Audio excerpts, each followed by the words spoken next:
revient vers vous. On revient vers vous. On revient vers vous. On revient vers vous. On revient vers vous. On revient vers vous.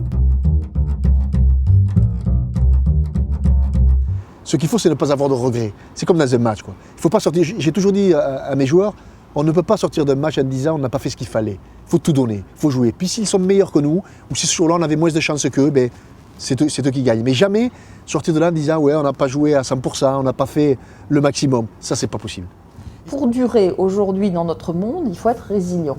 Et pour être résilient, il faut être agile. C'est être capable de continuer dans une stratégie, même y compris si les signaux ne sont pas bons, mais savoir aussi détecter quand une stratégie est mauvaise. Donc c'est avoir un objectif, mais trouver de multiples moyens d'y arriver. Un autre conseil qui peut être intéressant, c'est surtout de ne pas partir sans être ambitieux. C'est-à-dire que la plupart des gens ont tendance à se dire ben non, j'y arriverai pas. Donc soit travailler pour lui, soit aller dans telle boîte, soit aller... On part un peu quand vous draguez une nana, ça m'est pas arrivé depuis un certain temps, mais souvent vous partez en étant moins ambitieux, elle est trop bien pour moi. Donc telle boîte est trop bien pour moi. Si vous n'essayez pas, c'est sûr que vous n'y arriverez pas. Il faut au contraire être rentre dedans et se vider la tête des a priori et faire confiance à une chose et à un seul argument quand vous voyez un employeur. Est-ce que je vais lui faire gagner de l'argent ou pas ? Parce que croyez-moi, il y a une chose qui parle bien aux employeurs, c'est l'argent. Et c'est normal.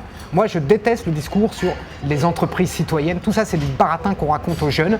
Et après, ils ne comprennent rien du tout. C'est un argument important de ne pas culpabiliser sur l'argent. Et d'assumer l'argent et l'argent que vous allez amener aux autres. En disant, vous allez m'en donner un peu, mais vous allez en gagner beaucoup. C'est un bon partage quand même.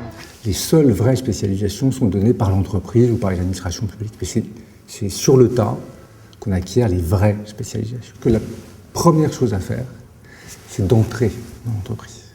Après, une fois qu'on a passé 1 mois, 2 mois, 3 mois, 6 mois à se faire accepter, à montrer qu'on valait le coup quand même, alors je trouve qu'on retrouve une liberté incroyable. Et c'est ces moments, ces mois pendant lesquels on va gagner ou pas cette crédibilité qui permet ensuite de construire la poursuite d'une carrière au sein d'une entreprise ou plus généralement d'entreprise en entreprise.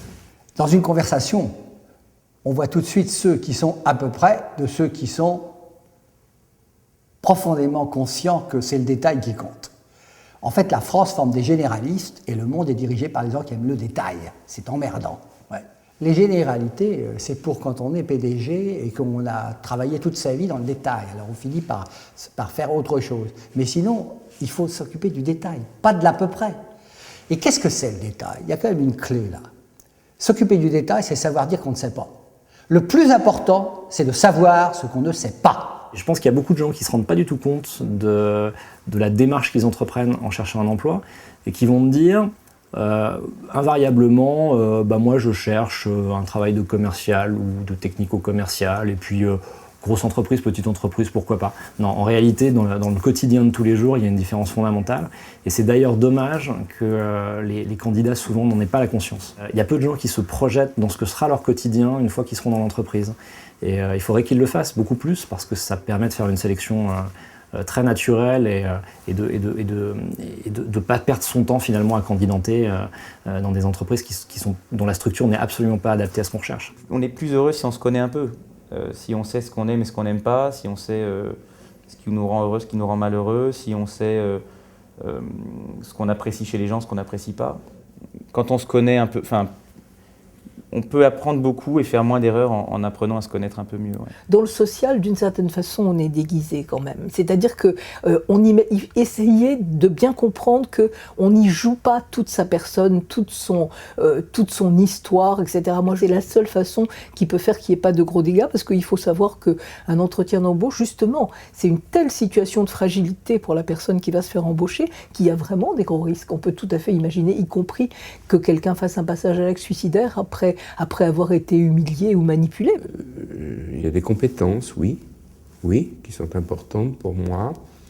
Et puis il y a l'honnêteté, qui est une des qualités les plus grandes. Je ne parle pas de l'honnêteté, de ne pas piquer dans la caisse, ça va de soi. Je parle d'une honnêteté beaucoup plus importante, à mes yeux, qui est l'honnêteté intellectuelle.